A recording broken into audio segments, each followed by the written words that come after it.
Baik, bismillahirrahmanirrahim. Alhamdulillahi rabbil alamin, wassalatu wassalam ala rasulillahil amin wa ala alihi wa sahbihi ajma'in.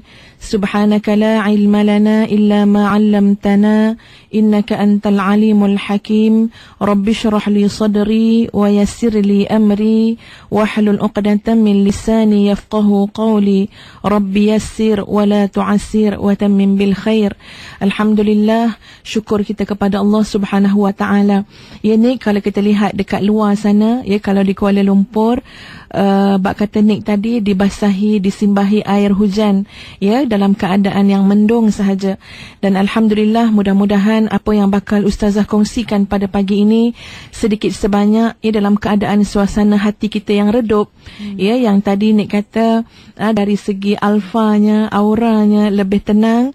Mudah-mudahan apa yang akan ustazah kongsikan ini, tuan-tuan dan puan-puan, datang dari hati ustazah, kembali kepada diri ustazah dan kembali juga kepada diri tuan-tuan dan puan-puan sekalian, di mana ustazah mengambil ya sempena barakah ya kita berada di ambang Ramadan, masuk dalam bulan Rejab, untuk kita buat persediaan sehabis baik yang boleh kita lakukan.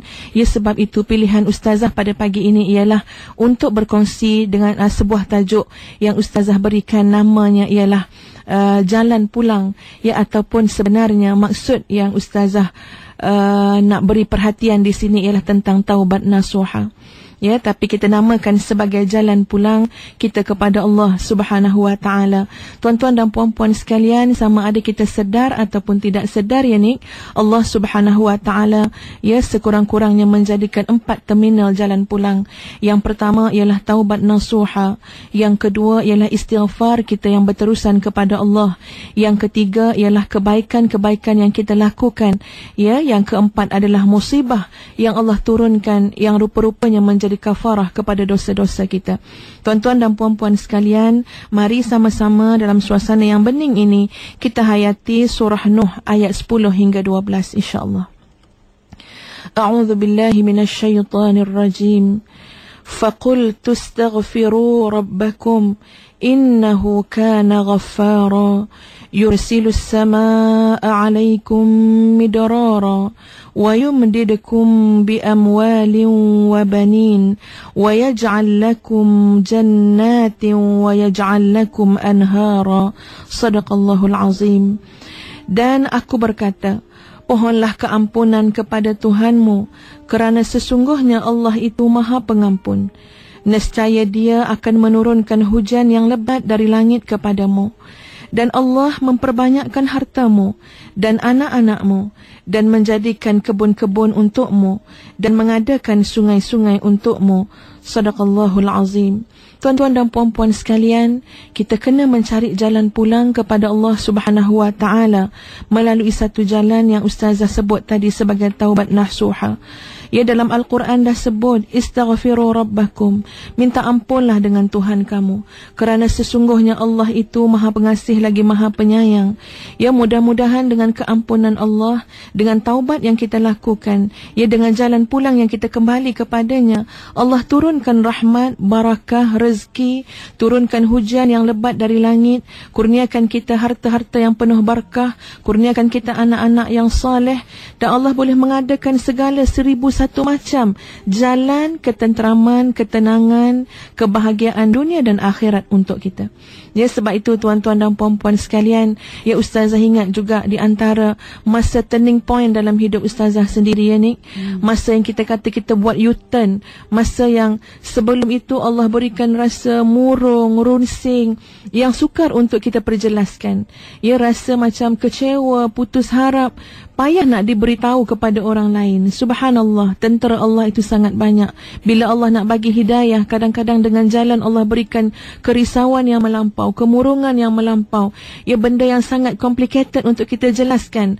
Tetapi ustazah ingat dalam hidup ustazah sendiri, tuan-tuan dan puan-puan sekalian, pada satu pagi duha, ya, setelah solat duha 2 rakaat, ketika benar-benar dengan jujur memohon taufik dan hidayah Allah, Allah cabut segala kerisauan, Allah cabut segala segala kemurungan dan segala benda yang berlaku dalam jiwa ni Allah cabut dan Allah ganti dengan ketenangan, dengan ketenteraman. Hanya setelah ustazah rasa, ya Allah, sebenarnya jalan kita ini, pilihan Allah untuk kita adalah untuk menjadikan kita wanita yang solehah. Ya, maknanya kena reprogramkan balik hidup, kena tentukan balik matlamat hidup, kena pilih sahabat yang baik. Ya, kena jelas dengan segala apa yang kita nak buat. Dan ustazah ingat detiknya ialah pada detik duha. Ya, ketika mana kita menyatakan kepada Allah, ialah kita nak berubah, ya, nak berhijrah, nak bertaubat dan sebagainya. Ya, sebab itu pada ustazah, ya, kalau dengar doa duha itu ni, dengar doa duha dalam ikim sendiri ataupun baca doa duha yang sangat hebat, Allahu Akbar, terasa lagi, ya, nilai kasih sayang Allah yang Allah telah berikan hidayahnya saat itu, ya, ketika waktu duha. Ya, tuan-tuan dan puan-puan sekalian, kita sekarang pada waktu duha hari Jumaat, pada waktu duha dalam bulan Rejab yang bakal insya-Allah lepas ni Syaban dan Ramadan. Ya, tak perlu tunggu malam. Sekarang pun kalau dalam kereta, sekarang pun kalau tengah duduk atas kerusi, ya, atas pejabat, dalam pejabat kita, sekarang pun kalau kita benar-benar bermohon kepada Allah, Allah Rabbighfirli warhamni watub alayya, ya Allah, ampunkanlah aku, kasihanilah aku dan tolonglah terima taubatku, ya Allah. Mudah-mudahan Allah yang Maha menerima taubat akan menerima taubat kita. Ya, sebab tu tuan-tuan dan puan-puan sekalian, kalau boleh, ustazah buat permintaan sikitlah pada Nik, boleh pendengarkan kembali, ya, kepada tuan-tuan dan puan-puan yang sedang mendengar ikim pada pagi ini, doa duha yang sangat hebat, ya, di mana Allah sedang mencucurkan kita dengan limpahan rahmatnya, rezekinya yang antara lain berupa hidayah, ya, berupa taubat, penerimaan taubat, keampunan, anak yang saleh, kehidupan yang diberkati, rezeki yang berkat dan sebagainya.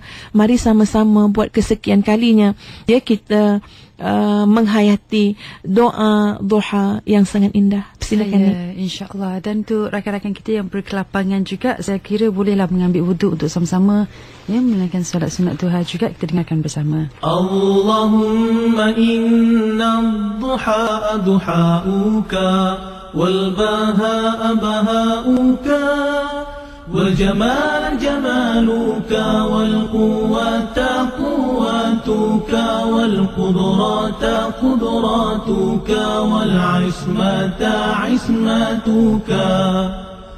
Allahumma in kana rizqi fis samai fa'anzilhu wa in kana fil ardi fa'akhrijhu وإن كان معسرا فيسره وإن كان حراما فطهره وإن كان بعيدا فقربه بحق دحائك وبهائك وجمالك وقوتك وقدرتك. آتني ما أتيت من عبادك الصالحين. Ya Allah, sesungguhnya waktu duha itu duhamu, kecantikannya kecantikanmu, keindahannya keindahanmu, kekuatannya kekuatanmu, kekuasaannya kekuasaanmu, perlindungannya perlindunganmu.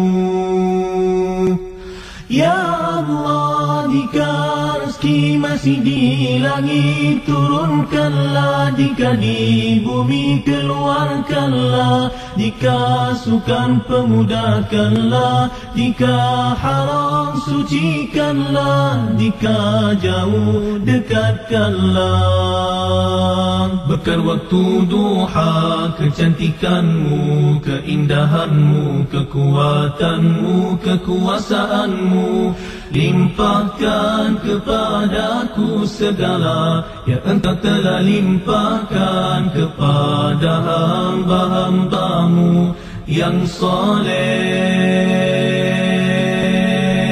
Amin ya Rab. Okay, kita sambung perbincangan. Ya, saya tuan-tuan dan puan-puan sekalian, ya, bukan apa ustazah sendiri, ya, ni terasa sangatlah seminggu 2 minggu ni seolah-olah rasa macam memang Allah mengingatkan kita untuk untuk buat satu perubahan dalam hidup, muhasabah kembali, ya, dan terasa sangat yang kita ni dah dekat dah nak masuk kepada satu nikmat yang sangat besar, iaitu nikmat Ramadan.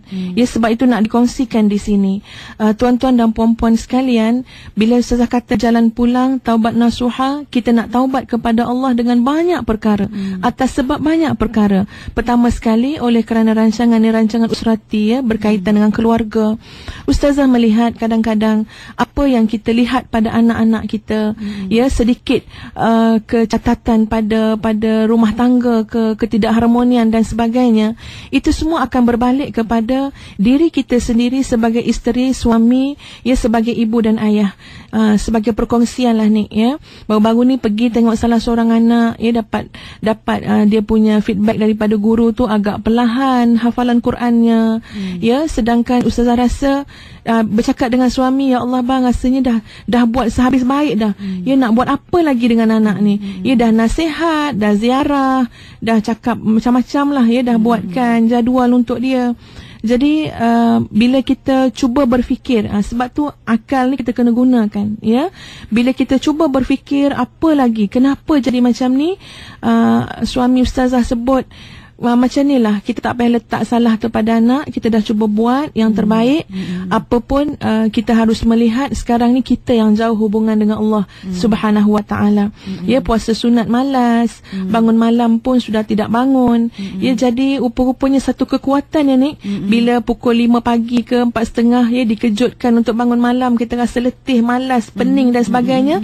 Tapi bila suami kata kalau sayangkan anak, bangun malam, ya, malah nak puasa, tapi bila dikatakan kalau sayangkan anak, puasa sunat, ya Allah, rasa segar, rasa satu kekuatan dalam diri. Ya, dan kita sentiasa akan rasa, ya Allah, memang kita lalai dalam berdoa, kita tak bersungguh berdoa, kita tak khusyuk solat, ya, kita tak ikhlas dalam amalan. Ya, tak payah tunggu lama tuan-tuan dan puan-puan, 2-3 hari Tuhan tunjuk dari ke anak-anak kita.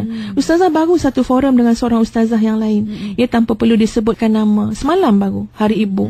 Ya, ustazah tu kata bila mana 2-3 hari saja dia melewatkan solat, hari keempat nampak dah kesan pada anak dia.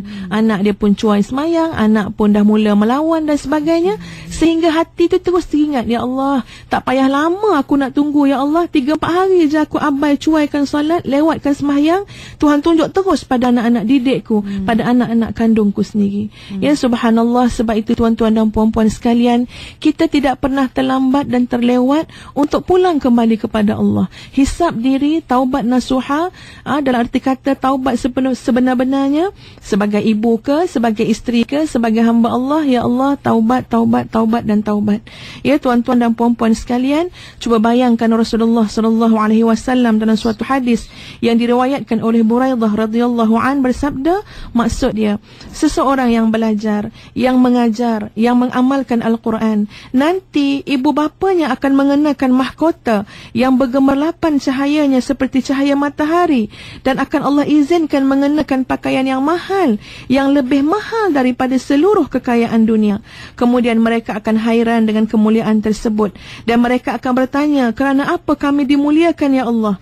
Dikatakan kepada mereka bahawa itu adalah kerana pahala daripada ilmu Al-Quran yang telah diperolehi oleh anakmu.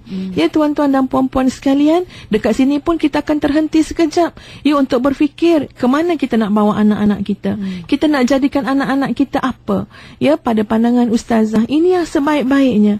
Ya, anak-anak kita biarlah kita jadikan dia seorang, ya, alim Al-Quran, ya, ahlul Quran, ahli Al-Quran. Kalaupun lepas ni nak jadi doktor ke, nak jadi engineer ke, nak jadi apa, persilakan. Ya, tidak ada siapa yang menghalangnya. InsyaAllah benda tu baik belaka. Tetapi jangan lupa memberikan ilmu Al-Quran. Sebab nak tak nak, ya, kita setuju tak setuju, kita akan pulang kepada Allah Subhanahu wa ta'ala. Kita akan kembali kepada Allah. Apakah kita tergamak nak melihat saja kemuliaan Allah berikan kepada ibu-ibu orang lain kerana anak-anaknya hafaz Quran, kerana anak-anaknya alim tentang ilmu Al-Quran, pakaikan kepada ibu ayah mereka mahkota, pakaikan kepada ibu ayah mereka pakaian yang lebih mahal daripada dunia ini dan segala isinya. Sedangkan Allah telah pernah merezekikan kita anak, tapi kadang-kadang kerana banyaknya dosa, kecuaian, kelalaian kita terlupa untuk programkan anak kita, ya, untuk berusaha bersungguh-sungguh sedaya upaya kita agar anak-anak yang Allah amanahkan itu menjadi anak-anak ahlul Quran, ahli Al-Quran, ya, memahami Al-Quran yang insya-Allah membawa kebahagiaan kepada kita dunia dan akhirat. Tuan-tuan dan puan-puan yang Ustazah kasihi sekalian, ya, kadang-kadang Ustazah percayalah kalau pendengar IKIM ni hatinya lembut-lembut belaka, ya, baik-baiklah kita kata soleh-solehah ini, ya, apapun kadang-kadang Ustazah terfikir juga macam mana nak buat orang-orang yang tak biasa dengar ceramah, tak biasa dengar tazkirah, ya, tak berminat nak dengar program-program agama dalam IKIM untuk dengar. Ya, sebab apa? Sebab sangat perlu untuk didengar ilmu ni, didengar tazkirah dan ceramah bagi melembutkan hati. Tuan-tuan dan puan-puan sekalian, ya, mudah-mudahan adalah kot pagi ni, ya, pendengar-pendengar baru yang tak pernah dengar lagi IKIM ni, ya, yang tak macam mana tertekan pula lah, ya, kita kata frekuensi IKIM dan frekuensi yang lain tak dapat pula, ya. Tuan-tuan dan puan-puan sekalian, ya, kita kena ingat bahawa masa kita berjalan, umur kita berjalan, ya, kita sekarang dalam dunia ini yang kadang-kadang menjadi yang kita kejar beria-ria, ya, yang kita nak buat sesuatu sama ada sedar ataupun tidak sedar, sengaja ataupun tidak sengaja, yang kadang-kadang yang kita kejar, yang kita buat, yang kita usaha betul-betul untuk dunia. Sebaik kita mati, kita ucap bye-bye pada semua yang kita pernah buat. Bayangkan tuan-tuan, kalau kita hidup 60 tahun, tiba-tiba Allah isytihar 60 tahun yang kamu buat, 60 tahun amal apa pun yang kamu buat semata-mata amal dunia. Kamu solat pun amal dunia sebab kamu solat menunjuk pada orang lain. Kamu sedekah pun amal dunia sebab kamu sedekah kerana mengharap pujian orang lain. Bayang kalau nanti Allah isytihar 60 tahun kita hidup, 60 tahun itu sia-sia kerana dunia semata-mata. Kita nak bawa apa untuk pulang kepada Allah Subhanahu wa ta'ala? Ustazah nak peringatkan diri sendiri, bagi semua yang kadang-kadang terleka untuk melihat bahawa kita kena perbetulkan niat, perbetulkan hati, perbetulkan segala amalan yang kita sedang buat supaya tak menjadi amalan dunia semata-mata. Kita nak bekerja dekat pejabat, dekat syarikat, silakan, tapi kita kena manage betul-betul niat kita. Kita kena manage kita punya pengurusan, jangan buat perkara yang haram. Ya, sebab kalau tidak tak sampai ke mana-mana. Kalau kita lihat bagaimana Rasulullah sallallahu alaihi wasallam memberikan bimbingan kepada sahabat-sahabat kesayangan baginda. Suatu ketika Rasulullah sallallahu alaihi wasallam berjalan di satu pasar, sedangkan sahabat ada di kiri kanan Nabi sallallahu alaihi wasallam. Ketika itu kesemua mereka melihat seekor bangkai anak kambing yang umurnya baru berumur lebih kurang 1 tahun. Bangkai anak kambing tersebut dalam keadaan telinganya, kedua belah telinganya cacat.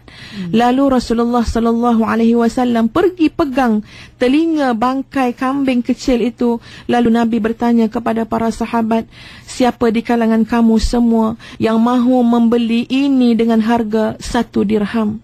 Ya, 1 dirham beli bangkai kambing yang keadaan telinganya cacat.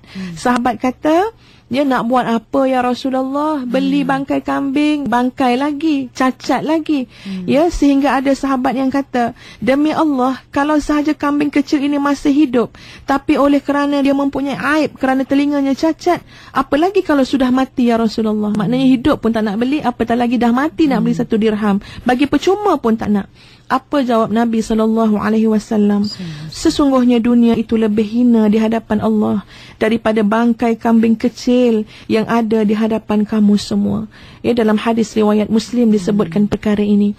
Yang kita duk kejar-kejar, yang kita kadang-kadang pening kepala kerananya, risau memikirkannya, struggle untuknya, rupa-rupanya Nabi kata di sisi Allah lebih hina daripada bangkai kambing yang cacat telinganya. Ya, sebab itu kena tuan-tuan dan puan-puan sekalian. Ya, Ustazah rasa kadang-kadang dengan datangnya bulan Rejab, bulan Syaban ni, kita pun dah terarah kepada bulan Ramadan, hati itu lebih lembut. Ya, jiwa itu lebih kita rasa mudah untuk dipujuk dan sebagainya. Sebab itu Ustazah mengambil kesempatan pada hari ini untuk bercakap kepada diri sendiri dan kepada tuan dan puan yang mendengar, supaya mari kita isytiharkan, ya, mari kita pilih hari ini, mari kita tentukan hari ini adalah hari untuk kita mulakan taubat nasuha kita kepada Allah Subhanahu wa ta'ala. Tuan-tuan dan puan-puan sekalian, ya, Ustazah nak tanyalah, mungkin kita pernah mengalami peristiwa yang seperti ini. Mungkin Nek sendiri ke, ya, pernah tak kita sakit, Ya, sakit yang pada anggapan kita macam nak mati. Padahal tak mati lagi, hidup lagi hari ni ya. Tapi sakit tu kita rasalah, kita anggap ya Allah, ini sakit nak mati ke apa? Ya, contoh macam kita berpusing-pusing ya, nampak gelap satu dunia ni. Lepas tu kita rebah, kita pitam. Masa tu kita akan rasa macam ya Allah, nak mati dah ke ni ya Allah ya. Ataupun sakit nak bersalin yang teruk sangat ni. Ustazah pernahlah mengalami benda tu sampai kita kata ini bukan sakit nak bersalin ni, ini sakit nak mati agaknya ni. Jadi bila kita mula terasa yang kita nak mati, ya Allah tuan-tuan, takut sangat dalam hati. Ya, sampai anak kita nak pergi pun kita pegang, Kak Long jangan tinggal, Umi Kak Long jangan tinggal, sebab kita rasa kita nak mati. Tuan-tuan, ketika mana kita rasa macam tak ada peluang dah hidup, ya kita rasa barangkali dah sampai dah malaikat maut depan pintu rumah aku ni ya Allah. Masa kita rasa macam tu, datang dalam hati ini perasaan, ya Allah, sebenar-benar aku mohon ampun kepada kamu. Ya Allah, dengan benar-benar aku bertaubat kepada kamu. Ya Allah, dengan benar-benar tolong terima hidup aku. Ya Allah, dengan benar-benar jangan sia-siakan segala amalanku. Rasanya boleh meneroka ke satu sudut yang paling dalam hati, yang kita berbicara dengan Allah, ampunkan aku ya Allah, terima taubatku ya Allah, terima amalanku ya Allah, rahmati aku ya Allah, temankan aku ya Allah. Itu semua datang daripada satu sudut hati yang paling dalam, yang barangkali sebelum ini tak pernah kita terokai. Ya, kerana kita telah melihat peluang hidup sudah tidak ada lagi. Ya, kita barangkali sudah berada di ambang kematian. Ya, ketika itu ya Allah, sejujurnya kita mohon ampun kepada Allah. Ya, tapi alhamdulillah Allah bagi rasa sedemikian, sedangkan kemudian ya Allah kembalikan kita kepada kehidupan. Allah berikan kembali kita kesihatan. Allah pulangkan kita kembali kepada suami dan anak-anak kita. Ya, kepada dunia ini, untuk kita buat satu perubahan yang besar dalam hidup. Mudah-mudahan tuan-tuan dan puan-puan sekalian, cuba bayangkan Fir'aun sendiri. Fir'aun yang sangat jahat ini, yang pernah mengaku wa ana rabbukumul a'la, aku adalah Tuhan yang paling tinggi. Ketika mana dia melihat kematian, dia bertaubat. Ya, bila melihat kematian dia bertaubat. Rasulullah sallallahu alaihi wasallam bersabda, lamma aghraqallaha Fir'aun qal amantu annahu la ilaha illa alladhi amanat bihi Banu Israel. Ya, ketika mana Fir'aun dah mula tenggelam, Fir'aun menjerit dan memekik mengatakan, amantu, aku telah beriman, annahu la ilaha illa alladhi amanat bihi Banu Israel, aku beriman dengan Tuhan yang telah diimani oleh Banu Israel. Ya, ketika itu nyawa dah sampai ke kerongkong. Qala Jibril berkata, ya Muhammad, falau ra'aitani wa ana akhadhahu min halil bahr fa'adussuhu fi famihi makhafatan an tudrikahu rahmah. Wahai Muhammad, kata Jibril, kalau engkau lihat aku ketika mendengar Fir'aun menjerit kata beriman kepada Allah, aku rasa aku nak ambil segala selut, segala lumpur, segala tanah pasir dalam laut untuk aku masukkan dalam mulut Fir'aun, kerana aku bimbang Tuhan turun rahmat kepada Fir'aun saat dia menjerit. Ya, kerana Fir'aun ni banyak sangat dosa dia. Ya, besar sangat dosa dia, sampai Jibril pun tak rela Tuhan nak beri rahmat kepada Fir'aun. Ya, tapi tuan-tuan dan puan-puan sekalian, nak bagi tahu, Fir'aun pun ketika mana nampak kematian, ya, ketika mana rasa tak mungkin lagi dia akan dapat hidup atas muka dunia, dia boleh jeritkan amantu, aku mula beriman dengan apa yang diimani oleh Bani Israel. Tapi iman itu sia-sia, pengakuan itu tipu sahaja. Ya, kerana sudah tertutup pintu taubat. Kita ini tuan-tuan dan puan-puan, ya, taklah seteruk Fir'aun ini. Kita ini janganlah tunggu sampai betul-betul habis dah kita punya nyawa. Ya, sedangkan mati pun datang tiba-tiba. Jangan tunggu ketika mana kita sudah dipaksa untuk pulang, barulah kita nak menyerahkan hati kita kembali kepada Allah Subhanahu wa ta'ala. Apapun tuan-tuan dan puan-puan sekalian, ya, Ustazah persilakanlah kepada tuan-tuan dan puan-puan, barangkali ada perkongsian ataupun persoalan, dan dipersilakan. Saya dan kita menjemput anda yang ingin berinteraksi bersama kami 0362051500, dan kita telah pun ada pemanggil di talian ketiga ini bersama dengan Puan Siti dari Kuala Lumpur. Kita dengarkan bersama. Ustazah, Assalamualaikum. Assalamualaikum warahmatullahi. Saya adalah seorang ibu kepada 3 anak. Ya, saya. Anak lelaki saya agak kasar dengan saya. Ya. Hari ini adalah hari yang saya rasa saya cukup tersentuh dengan apa yang Ustazah kata. Saya ingin untuk dapatkan tips macam mana untuk saya melembutkan hati anak saya, sedangkan saya dah puas membaca doa untuk dia, untuk bacakan Yasin untuk dia. Baik, insya-Allah. Tapi pagi tadi dia masih berkasar dengan saya bila saya tegur sesuatu untuk dia. Umurnya berapa tahun? Dia suka merungut dan suka mumbling bila saya berkata sesuatu pada dia. Dia macam tak terima dengan teguran saya. Bila saya nak ajar sesuatu untuk baca cepat dek semayang, tapi dia tak, macam dia kata adik tahu. Baik. Apa lagi salah saya? Apa lagi yang boleh saya buat, Ustazah? Baik, insya-Allah Puan Siti. Sekian, terima kasih, Ustazah. Sama. Baik, kita bersama dengan pemanggil kita yang kedua, Ustazah ya. Puan Lina dari Putrajaya. Assalamualaikum Ustazah. Waalaikumsalam warahmatullahi. Saya nak bertanya soalan dengan Ustazah. Mungkin lari sedikit daripada tajuk. Baik, silakan. Bagaimana kita hendak meyakinkan suami kita dengan segala perkara yang berlaku pada keluarga keseluruhannya adalah berkenaan dengan tingkah laku suami. Contohnya bila saya kata, jomlah kita bangun tengah malam, solat, doa untuk anak-anak supaya diberikan hidayah kepada anak-anak. Nanti suami akan jawab, awaklah buat, saya tak perlu buat, ibu lagi besar dia punya doanya. Jadi saya mohon petunjuk, minta Ustazah terangkan perkara begini.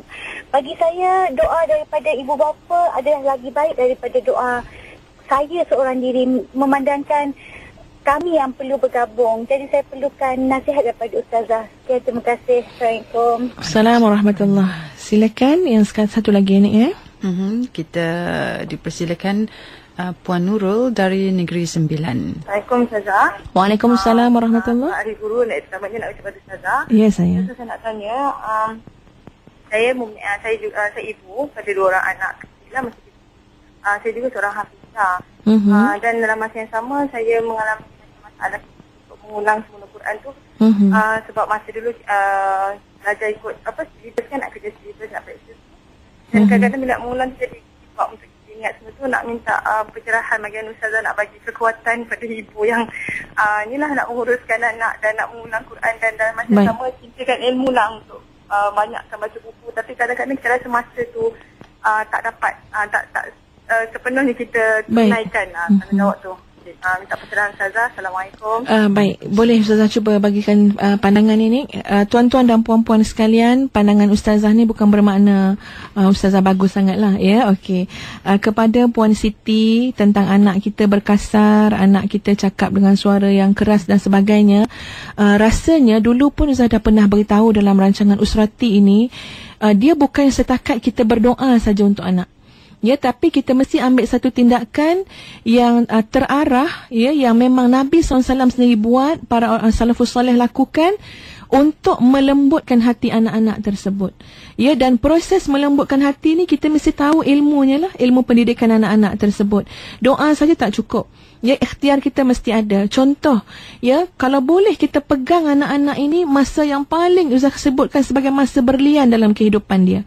Ya, masa berliannya apa? 12 tahun bersama dengan kita. Daripada dalam kandungan sampai umurnya 12 tahun. Kemudian ada lagi spesifik masa berlian. Masa bila? Masa di antara Maghrib dengan Isyak.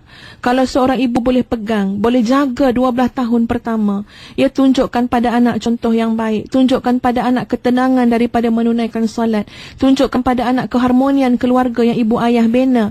InsyaAllah besar sangat pengaruhnya kepada anak-anak tersebut untuk mereka membesar.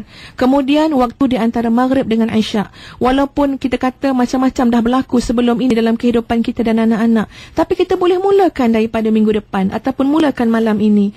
Ya, Maghrib Isyak, kita pun panggil anak-anak solat jemaah bersama-sama, kemudian kita ajak mereka untuk melembutkan hati dengan mengingati Allah Subhanahu wa taala, dengan tasbih, dengan tahmid, dengan takbir, ataupun dengan selawat kepada Nabi sallallahu alaihi wasallam.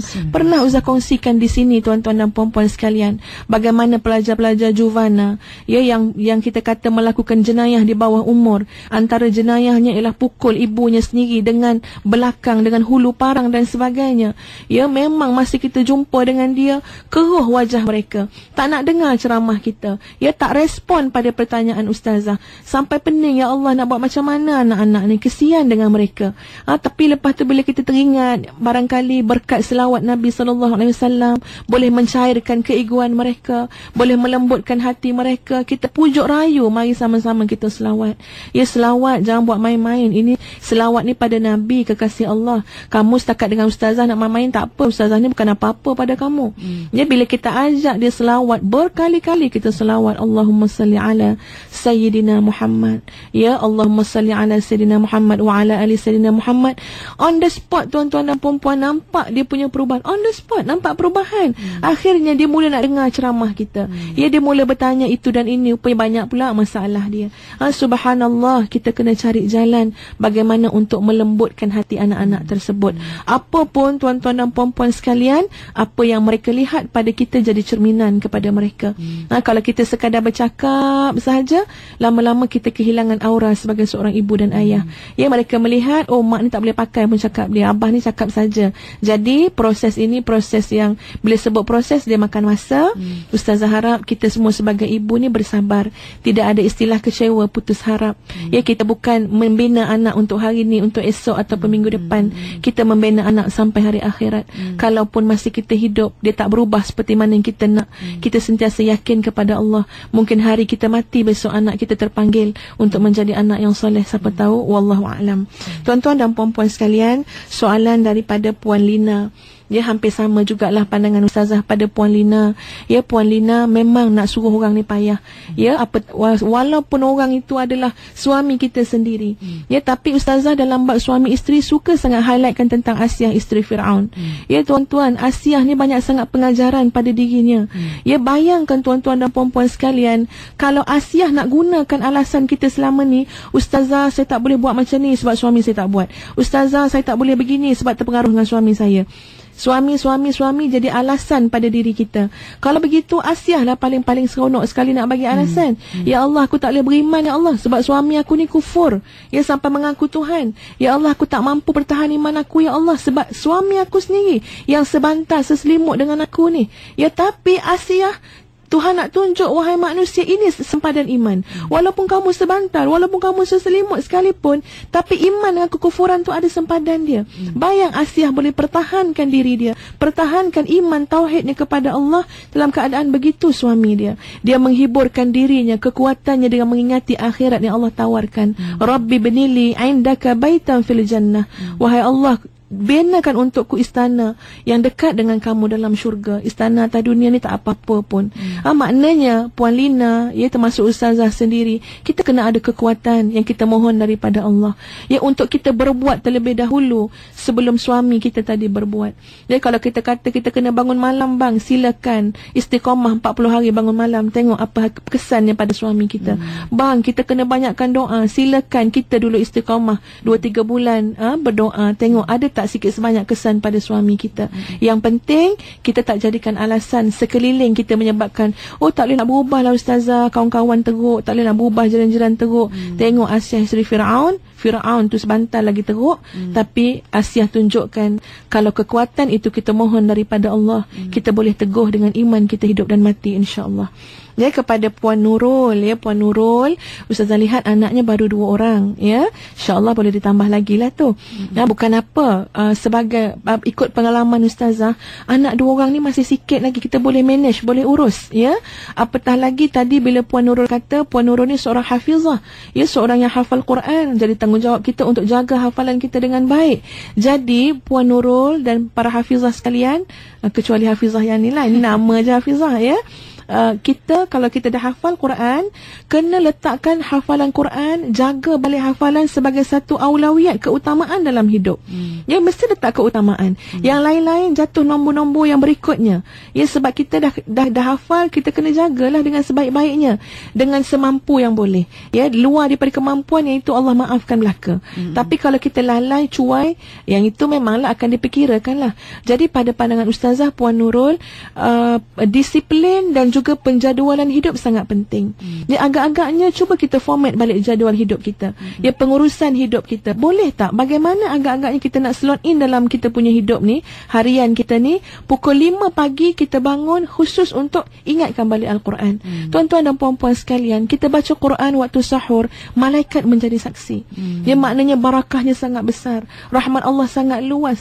Malaikat menjadi saksi kita baca pada waktu sahur. Bukan makna waktu lain tak jadi saksi, tapi disebut nak bagi tahu bangunlah waktu sahur untuk baca Quran, untuk mendekatkan diri kepada Allah. Apatah lagi kita memang ada tanggungjawab untuk menjaga hafalan tersebut. Ya, jadi bangun baca Quran, kalau boleh tu sebelum waktu subuh, dan buat penjadualan. Kalau kita rasa maknanya kena tidur awal, kita tidur awal kerana kita punya perhatian yang khusus untuk menjaga ayat Quran tadi. Adapun tuan-tuan dan puan-puan sekalian, ya, bab Quran ni nak hafal dan sebagainya ini, kita kata semua ini nur, cahaya.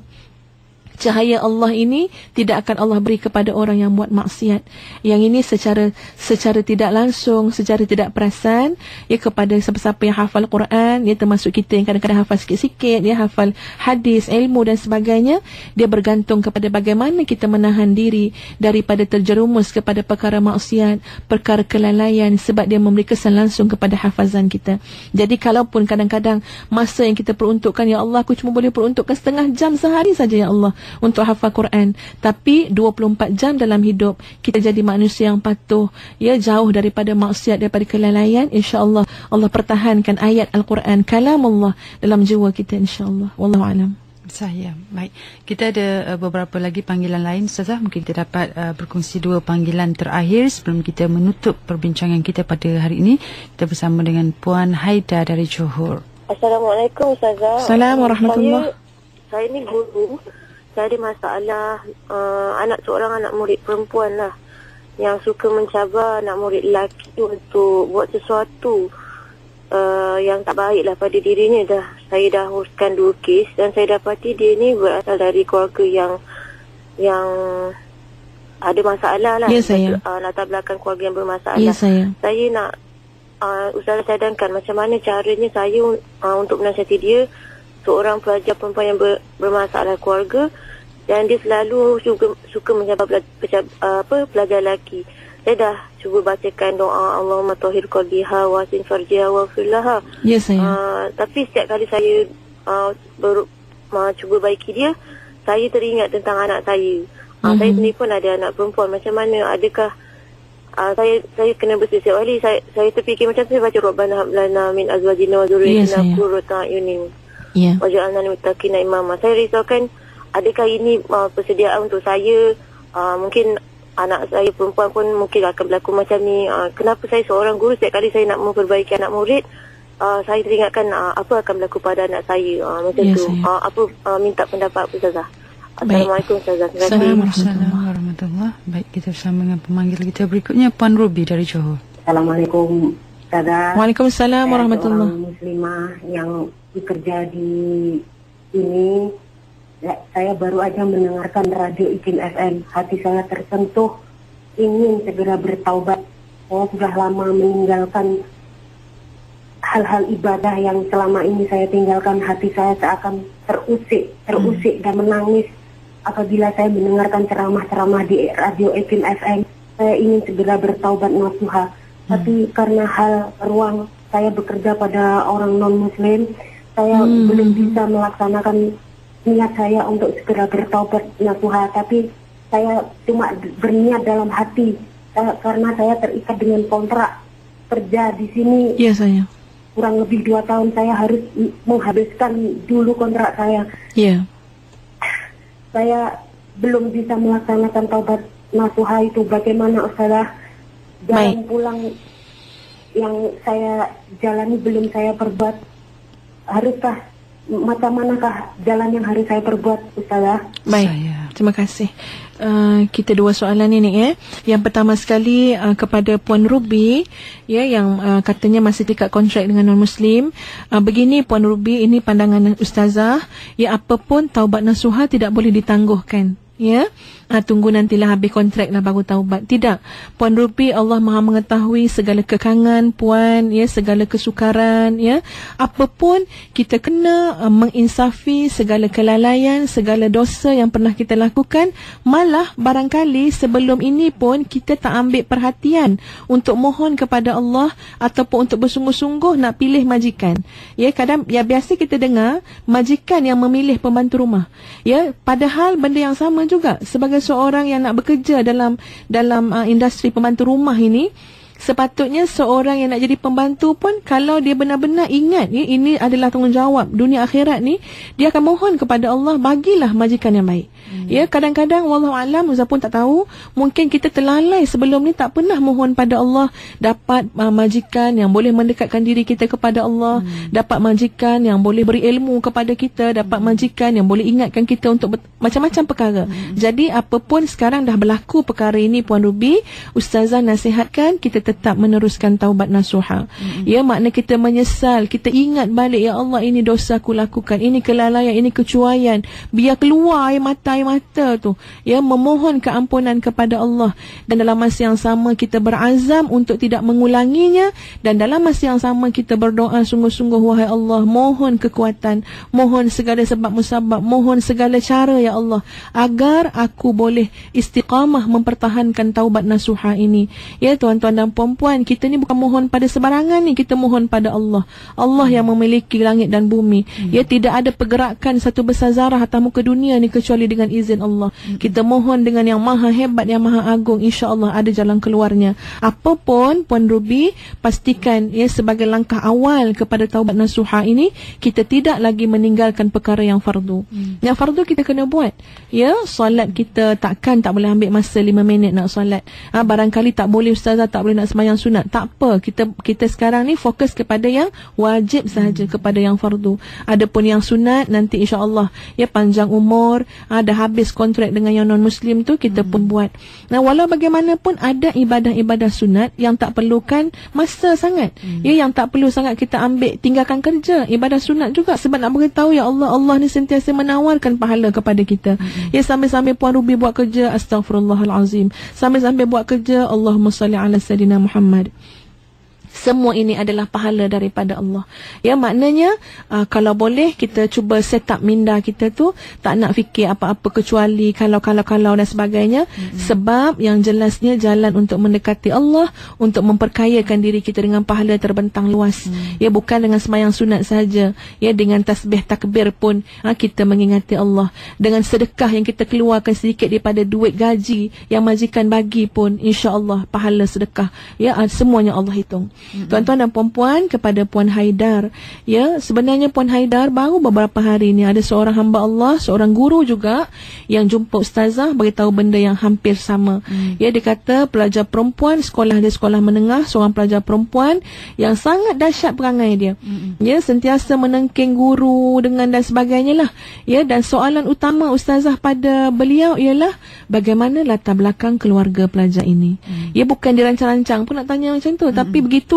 Ya, akan terus kepala ni tanya, keluarganya macam mana? Dia kata, oh Ustazah, keluarganya bermasalah. Ya, keluarga yang tidak harmoni lah, ada masalah, anak bercerai, ibu dan ayah dan sebagainya. Wallahu a'lam tuan-tuan dan puan-puan sekalian. Ya, bukanlah kita kata kalau keluarga baik, anak mesti baik. Ya, kita pun tak boleh nak jamin macam tu sebab semuanya ketentuan Allah. Tapi dalam pemerhatian Ustazah, kalau keluarga itu sangat bermasalah, biasanya anaknya juga akan terkesan dengan masalah tersebut. Dan ini diakui oleh ramai guru-guru. Ya, bila melihat pelajar, kita akan tahu latar belakang keluarga tu semacam jugalah. Jadi cadangan Ustazah kepada Puan Haidar selaku seorang guru yang sangat baik, ya, yang sangat prihatin. Kadang-kadang anak yang seperti ini bukan mereka nak jadi pelajar yang agresif, yang mencabar pelajar lelaki-lelaki. Sebab Ustazah boleh jamin lah hatinya mesti berkeluh kesah, hati tak tenteram, ya. tak tahu apa benda yang dia nak dalam hidup. Jadi mari guru-guru yang ada peluang untuk membantu lebih selain daripada mengajar sahaja, ya, kadang-kadang kita kena berikan juga keluarga angkat kepada pelajar-pelajar yang seperti ini, ya, ataupun ibu angkat, bukan daripada kalangan ambil orang lain, guru-guru tu sendiri, ya, bertempoh pada ustazah, ya. Dalam sistem sekolah pun saya tahu ada mentor menti, ya, bagus juga. Tapi yang ini ustazah nak lebih pengkhususan, ya, maknanya bukan pelajar lihat alah sebab sekolah ada program mentor menti jadi dia jadilah mentor saya, bukan ikhlas ngap pun dia mentor saya, kata pelajar ni. Sebab tu saya kata ibu angkat.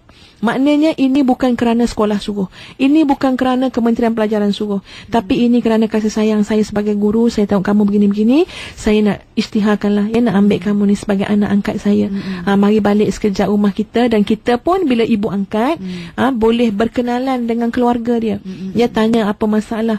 Sebab Ustaz rasa payah juga kalau kita tak cari jalan untuk cari punca masalah tersebut.